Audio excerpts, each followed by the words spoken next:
every time my auntie goes by that Sikh place of worship in Brampton, you'll hear her say, "That's the Sikh place. That's where they worship." Almost every time she drives by that place. But I got to try some real Indian sweets, and I got to try some new dishes that I got never got to try. I got to try these fresh with the syrup on top at the restaurant. The person brought it to me. They said, "Hey, try this. You've never tried this. Try this." Oh, Bavard, I remembered. Poor Bram. And then I even got to try one of these, and that's like a pistachio, very good, almost like a fudge. And I got to try the lassi. I just like the simple strawberry or something like that. I don't like any of the other ones really, but they promote this one fruit. It's a certain fruit that goes in those lassies and whatnot. And oh, I tried a lot. I've had a lot. Oh, and I got to try the Zoom bus. Yeah, they have Zoom over there, and they have the double extension buses and the normal ones, and it goes all over the city, and you can even go to Toronto and Mississauga. Everything's interconnected from Brampton. Brampton's it's almost like a bazaar area with a lot of restaurants and shops and all that, East Indian and all that. And then when you get into Mississauga, it sort of starts to change to more Middle Eastern, like Iraq, Iran, Pakistan, all that, I feel like. Where I think Mississauga, they have the Adonis and all the other ones too, Lebanon, Turkey. There's so many people. But Brampton's predominantly Indian. And then I think Mississauga is where it's more mixed with the Middle Eastern. That's what I encountered when I went there. It was like I was in the gracious, they took care of me in Brampton. And then I went into the other, and it was other ones. Oh, I even try this fish, Basa fish or something like that. They called it. It was good. Deep fried. It had spices, the curries. I wasn't there for COVID. I was not there for COVID, thankfully, because I wouldn't have want to run into Judith. I wouldn't have want to run in, or I wouldn't have want to run into her. I wouldn't have want to ran into her. Or whatever. I don't know.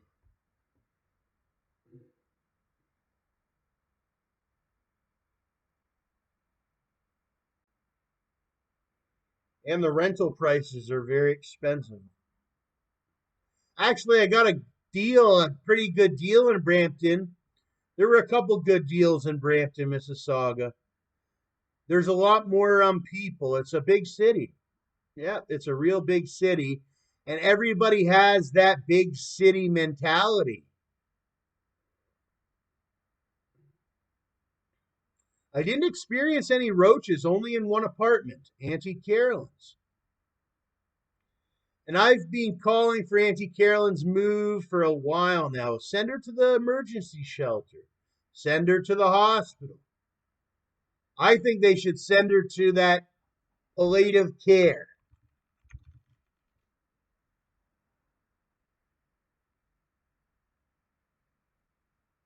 Oh, well, it's got nothing to do with me. It's got something to do with you. My apartment's like this place, but Carolyn's apartment is like roaches. And that's your problem because I tried to suggest and all that. So, anyways, that's where they are over there. They got a huge cockroach infestation because they won't move somebody to palliative care. Okay, they used to be like this out in like a rental and they had to be moved to palliative. But they have never, so there's cockroaches over at this place that should be palliative, eh? She should be. Or end of life is where she should be, yada yada, right? And that's why they have that cockroach problem. They have a really big problem with moving people to palliative and end of life care and all that in Toronto and all that. They basically they keep them in the same apartments. We're wondering why healthy individuals are getting sick because they're keeping those deathly and those end of life people in the same places that they keep the young families. They're supposed to be moved on once they hit that. It's supposed to be the families, the younger individuals, and all that, and maybe some elders.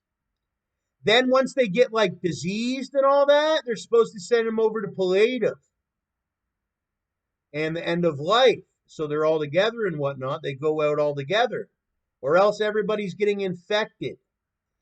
And they have that issue, and they don't listen to me. I'm the young guy telling what's going on, how we can fix it. They try to make me look bad, but I know what I'm talking about.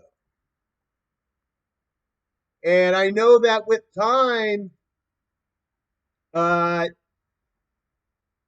it's all gonna. My opinion is gonna propel me because they're gonna have to go with what I'm saying in the end if they want to fix it, or else I'm gonna be the one having to fix it.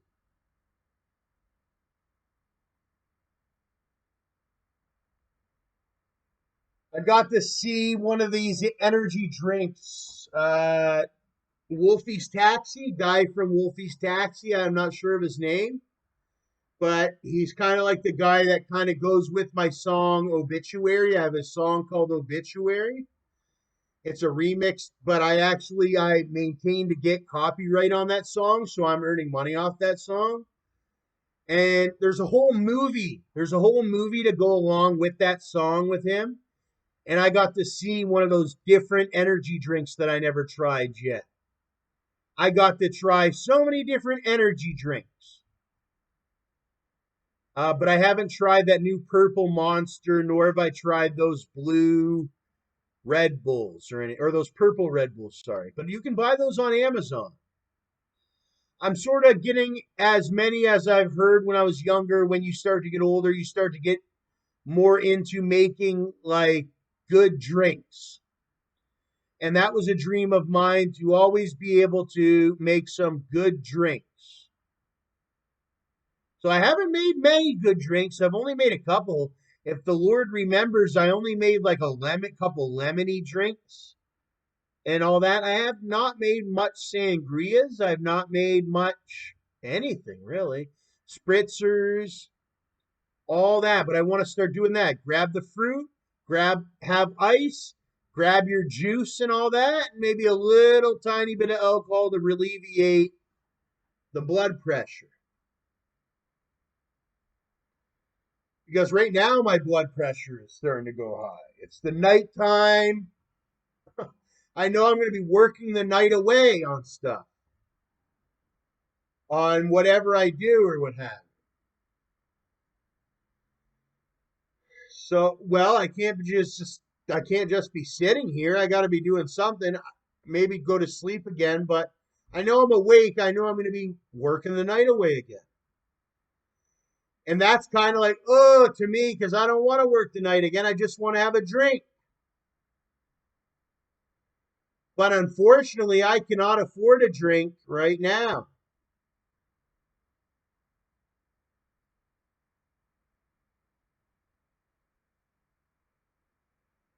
Look at this one, a premium ginger ale. Delicious, clean, refreshing, and natural. Blended with natural gingers to enhance the enjoyment of great spirits. Non-alcoholic ales. I do love a great ale, like a ginger ale. We always did, our people. And we love drinking it from a really nice glass.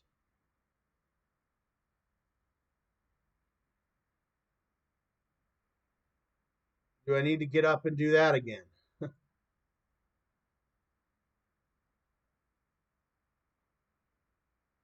Watermelon. My mom loves this drink. It's called a Caesar. My mom loves